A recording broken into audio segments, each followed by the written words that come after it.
出发今天新的露营地苍山脚下，天空不作美，下起了毛毛细雨，那也阻挡不了我们去露营的决心。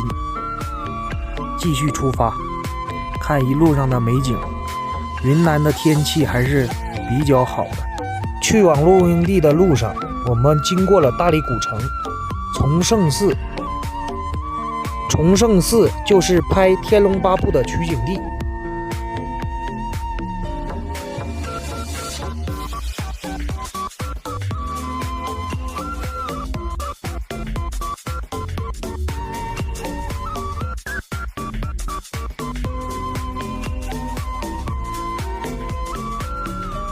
快到露营地了，我们在营地搭起了天幕，外边下起了毛毛细雨。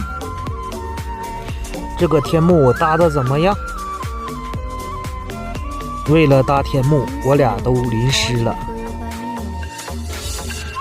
这就是我们今天到的房车营地，30元一天，管水管电，还有卫生间，环境还可以，在苍山脚下。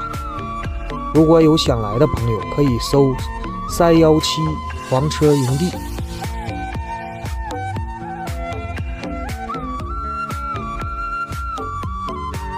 下雨了，不骑电动车，开着前车出去买东西，回来了，买了肉菜，准备晚上吃火锅。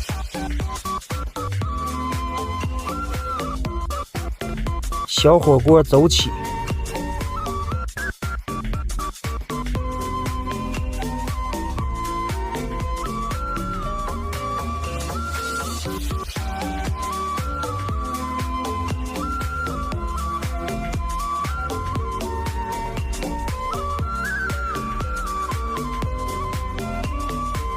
继续吃火锅，吃完了好有力量给大家直播。